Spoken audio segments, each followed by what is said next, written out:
دغه عظیمه ګناه کبیره ده چې رب العالمین په دې باندې خفه کیږي. نو که چېرته تا ته اوسه پورې پته نه وه، کیدلی شي ته زما دغه ویډیو ګوري او یو عظیمه ګناه چې ډېر زیات خلک په دې ګناه کې اخته شوي دي، او کیدی شي ته هم په دغه ګناه کې اخته شوی چې الله رب العالمین انتهایی په قهر او په غضب کیږي په دغه ګناه باندې، او خلکو ته دغه خبره دغه ګناه وړه غوندې ښکاره کیږي، بلکې خلکو ته پته هم نشته دی چې دا دومره عظیمه ګناه ده چې رب العالمین انتهایی په قهر او غضب باندې شي. حدیث شریف کې راځي 3 کسان دي چې د قیامت په ورځ باندې به الله رب العالمین لا يكلمهم الله به ورسره خبرې نه کوي دغه کسانو سره، ولا ينظر إليهم الله به ورته ګوري نه، ولا يزكيهم الله به پاکیم نه، ولهم عذاب أليم الله به دردناک عذاب سخت عذاب ورکوي. ابو ذر غفاری رضی الله عنه د الله نبی ته وی یا رسول الله دغه خلق خو تباہ و برباد شول، دا څوک دي؟ نبی صلی الله علیه وسلم بیا دا 3 کسان ذکر کو، بیا ورته وی ابو ذر غفاری یا رسول الله تباہ و برباد دي دغه خلق، دا څوک دي؟ دا الله نبی صلی الله علیه وسلم فرمایل المسبل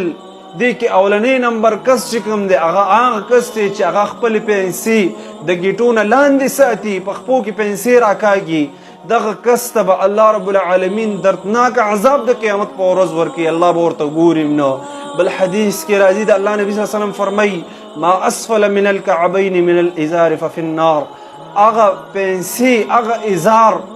چې هغه د ګیټونه لاندې ښکته دي دغه خپې به الله جهنم کې سوځي او الله به په اور کې دغه خپې سوځي، چې یو عذاب دردناک عذاب به الله رب العالمین ورکوي. چې دغه یو عظیمه ګناه چې ډېر خلک په دې کې اخته شوي دي، خلکو صرف دغه طریقه ښکاري چې مونځ دپاره به پیسې اوچتې او نور چې کوم دی مونځ نه چې کله بهر شي جومات نه بهر لاړ شي واپس پیسې ښکته کړي، نه وروره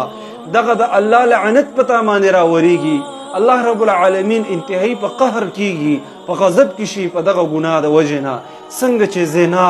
دروغ، غلا ګناه کبیره ده، دارنګې پیسې په خپو کې راښکل د ګیټۍ نه لاندې چې کوم دي ساتل دغه پیسې دغه عظیمه ګناه کبیره ده چې رب العالمین په دې باندې خفه کیږي. نو که چېرته تا ته اوسه پورې پته نه وه نو رب العالمین ته سمدستي توبه وسوباسه او ووایه چې الله بیا دپاره به دغه ګناه زه نه کومه.